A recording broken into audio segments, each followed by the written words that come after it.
morning students. Hope you are well. Today we are going to start lesson 15 of Punjabi.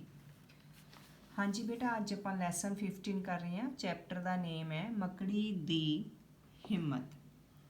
ਇਸ ਦੇ ਵਿੱਚ ਇੱਕ ਰਾਜੇ ਦੀ ਕਹਾਣੀ ਸੁਣਾਈ ਗਈ ਹੈ ਕਿ ਕਿਸ ਤਰ੍ਹਾਂ ਉਸਨੇ ਹਿੰਮਤ ਅਤੇ ਹੌਸਲੇ ਦੇ ਨਾਲ ਜਿੱਤ ਪ੍ਰਾਪਤ ਕੀਤੀ।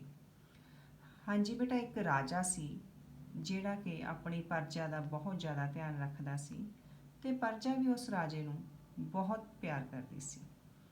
ਇੱਕ ਵਾਰ ਦੀ ਗੱਲ ਹੈ ਕਿ ਕਿਸੇ ਦੂਸਰੇ ਦੇਸ਼ ਦੇ ਰਾਜੇ ਨੇ ਉਸ ਦੇਸ਼ ਦੇ ਰਾਜੇ ਉੱਤੇ ਹਮਲਾ ਕਰ ਦਿੱਤਾ।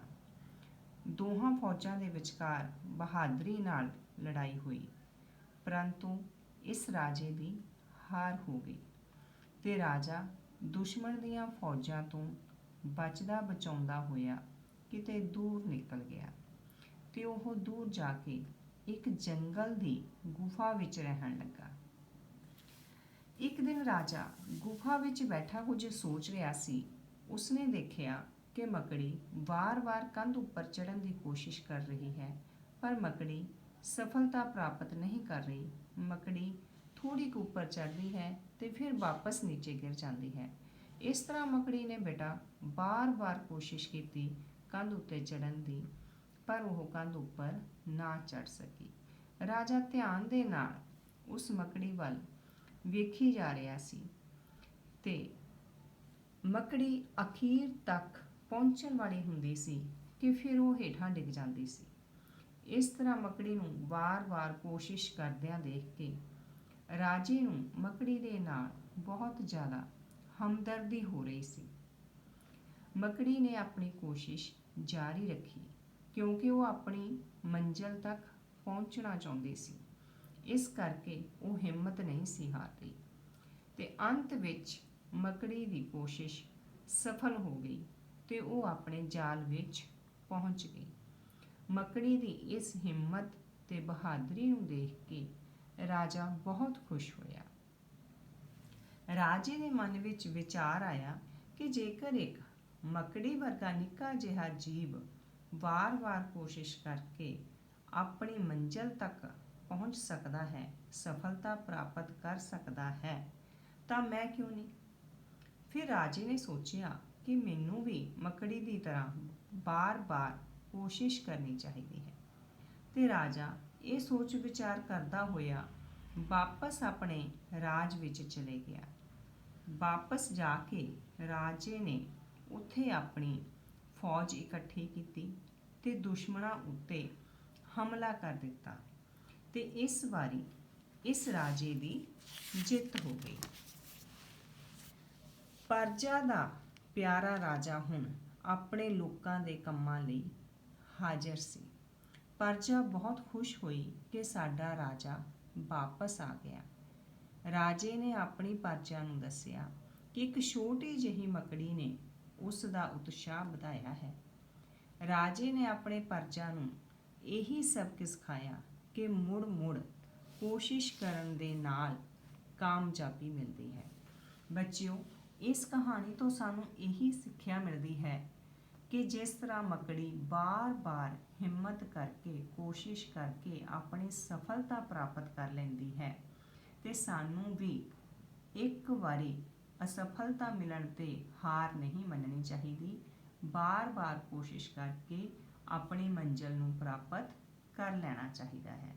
ਜਿਸ ਤਰ੍ਹਾਂ ਇਸ ਕਹਾਣੀ ਵਿੱਚ ਰਾਜੇ ਨੇ ਆਪਣੀ ਮੰਜ਼ਿਲ ਨੂੰ ਪ੍ਰਾਪਤ ਕੀਤਾ, ਜਿੱਤ ਪ੍ਰਾਪਤ ਕਰਕੇ। ਇਸੇ ਤਰ੍ਹਾਂ ਬੇਟਾ ਹੁਣ ਆਪਾਂ ਇਸ ਚੈਪਟਰ ਦੀ ਬੁੱਕ ਐਕਸਰਸਾਈਜ਼ ਕਰ ਰਹੇ ਹਾਂ। ਫਸਟ ਹੈਗੇ ਨੇ ਬਹੁ ਵਿਕਲਪੀ ਪ੍ਰਸ਼ਨ ਉੱਤਰ। ਪ੍ਰਜਾ ਰਾਜੇ ਦਾ ਕੀ ਕਰਦੀ ਸੀ? ਗੁੱਸਾ, ਪਿਆਰ, ਸਤਿਕਾਰ। ਹੁਣ ਆਪਾਂ ਇਹ ਕਹਾਣੀ ਬੇਟਾ ਪੜ੍ਹੀ ਹੈ ਨਾ ਸਭ ਨੇ, ਤੇ ਆਪਾਂ ਨੂੰ ਆਨਸਰ ਪਤਾ ਨਹੀਂ ਇਹਦੇ ਈਜ਼ਲੀ। ਕੀ ਕਰਦੀ ਸੀ ਬੇਟਾ ਪ੍ਰਜਾ ਰਾਜੇ ਦਾ? ਸਤਿਕਾਰ। ਜੰਗਲ ਵਿੱਚ ਰਾਜਾ ਕਿੱਥੇ ਰਹਿਣ ਲੱਗਾ? ਦਰੱਖਤ ਉੱਪਰ, ਝਾੜੀਆਂ ਵਿੱਚ ਜਾਂ ਗੁਫਾ ਵਿੱਚ? ਕਿੱਥੇ ਰਹਿੰਦਾ ਸੀ ਉਹ? ਗੁਫਾ ਵਿੱਚ, ਕਿਉਂਕਿ ਗੁਫਾ ਵਿੱਚ ਰਹਿ ਕੇ ਹੀ ਉਸਨੇ ਮੱਕੜੀ ਨੂੰ ਦੇਖਿਆ ਸੀ। ਰਾਜੇ ਦਾ ਉਤਸ਼ਾਹ ਕਿਸ ਨੇ ਵਧਾਇਆ?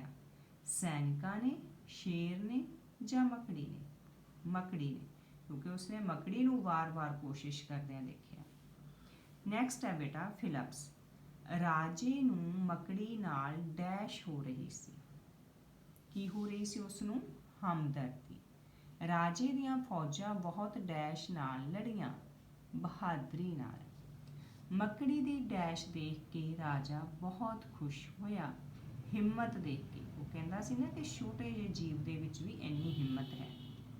ਹੁਣ ਰਾਜੇ ਨੂੰ ਮੁੜ ਡੈਸ਼ ਹੋਇਆ, ਹੌਸਲਾ ਹੋਇਆ। ਅੰਤ ਨੂੰ ਰਾਜੇ ਦੀ ਡੈਸ਼ ਹੋਈ। ਕੀ ਹੋਈ ਬੇਟਾ? ਜਿੱਤ, ਕਿਉਂਕਿ ਉਸਨੇ ਸਫਲਤਾ ਪ੍ਰਾਪਤ ਕਰ ਲਈ ਸੀ। ਨੈਕਸਟ ਹੈ ਬੇਟਾ ਕੁਐਸਚਨ ਆਨਸਰ। ਰਾਜਾ ਦੁਸ਼ਮਣ ਦੀਆਂ ਫੌਜਾਂ ਤੋਂ ਬਚਣ ਲਈ ਕਿੱਥੇ ਰਹਿਣ ਲੱਗਾ? ਆਨਸਰ, ਰਾਜਾ ਦੁਸ਼ਮਣ ਦੀਆਂ ਫੌਜਾਂ ਤੋਂ ਬਚਣ ਲਈ ਗੁਫਾ ਵਿੱਚ ਰਹਿਣ ਲੱਗਾ। ਨੈਕਸਟ ਬੇਟਾ ਸੈਕਿੰਡ ਕੁਐਸਚਨ।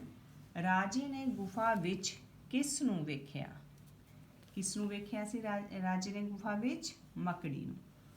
ਰਾਜੇ ਨੇ ਗੁਫਾ ਵਿੱਚ ਮੱਕੜੀ ਨੂੰ ਵੇਖਿਆ।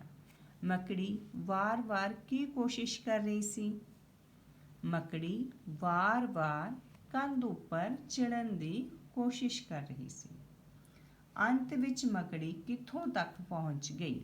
ਅੰਤ ਵਿੱਚ ਮੱਕੜੀ ਆਪਣੇ ਜਾਲ ਵਿੱਚ ਪਹੁੰਚ ਗਈ, ਭਾਵ ਆਪਣੀ ਮੰਜ਼ਿਲ ਤੱਕ ਪਹੁੰਚ ਗਈ। ਇਸ ਕਹਾਣੀ ਦਾ ਨਿਚੋੜ ਕੀ ਸੀ? ਕਿ ਮਿਹਨਤ ਹੀ ਸਫਲਤਾ ਦੀ ਕੁੰਜੀ ਹੈ। Thank you students.